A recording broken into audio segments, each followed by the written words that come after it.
Mihoatra lavitra ny vinavina napetraka tany am-boalohany tapitsidiana ny toerana Miami ao Toamasina raha ny tatitra nataon'ny tompon'andraikitra manodidina ny 550 isa ireo nitsidika ny faritra Park Miami izay nasiana fandraisana anjara 500 ariary tao anatin'ny iray volana izay nisokafany. Nanamafy ny sekretera mpanjakana misahana ny tanàna vaovao fa ho fikojakojana ny fotodrafitrasa no antonyilay vidim-pidirana. Tsy misy fandraisana anjara amin'ny vidim-pidirana ary tsy tapaka olona isan'andro kosa ny village kioska na mindrana ireo mpivarotra amoron-dranomasina sy ny esplanade izay ahitana ny jet d'eau mandeha tsy tapaka isan'ora isakarivo. Nefa tafapetraka ihany koa ny rafitra manokana hitantana vonjimaika ny fotodrafitrasa sy miandraikitra ny fampandehanan-draharaha ao an-toerana. Efa tafiditra anaty fialan-tsasatra tanteraka izao ny mpianatra, manomboka mitombo ihany koa ny isan'ireo fiara izay miainga etsy Andohatapenaketsy. Raha ny nambaran'ny tompon'andraikitra eo anivon'ity toby fiantsonana ity dia mahatratra 270 isan'andro ny isan'ireo fiara miainga ao amin'izao fotoana izao.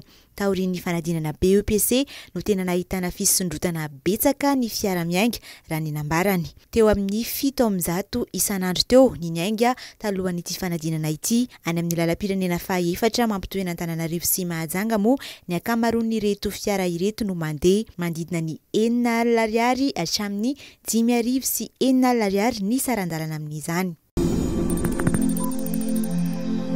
Tany Mahajanga no nankalazaina ny andro iraisam-pirenena momba ny fizaran'asa sy ny traikefan'ny tanora tamin'ity taona ity. Nomena lanja nandritra izany ny fahaiza-manao ilaina amin'ny fandriam-pahalemana sy ny fampandrosoana maharitra. Nisy nandritra izany ny fampiofanana ireo tanora mba amahana ny olan'izy ireo sy anamafisana ny fahaizany.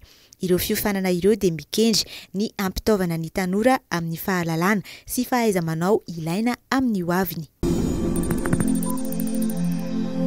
Mba anamorana ny fitiliana, ny fitrandrahana tsy ara-dalàna sy ny ady amin'ny doroala dia nametrahana fotodrafitrasa fanaraha-maso ny ala Camp Andrarangy ao atsinanan'ny valan-javaboarin'ny Menabe Antimeno.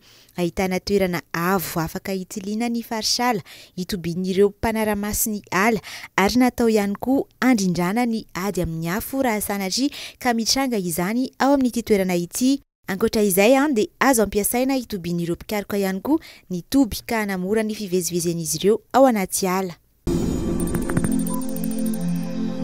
Noho ny tsy fananany Madagasikara kianja afaka handray lalao iraisam-pirenena dia tsy maintsy mitady toeram-pilalaovana any ivelany ireo klioba malagasy mba ahafahany manatanteraka ireo lalao izay tokony ho atao eto Madagasikara. Araka ny tatitra avy any amin'ny klioba Disciple FC dia eo ampiresahana amin'ny Mauritiana izy ireo ny amin'ny ahazona manatanteraka ny lalao izay ihaonany amin'ny Orlando Pirates avy any Afrika Atsimo mandritra ny fiodinana voalohany amin'ny fiadinany tompon-dakan'ny Afrika eo amin'ny taranja baolina kitra.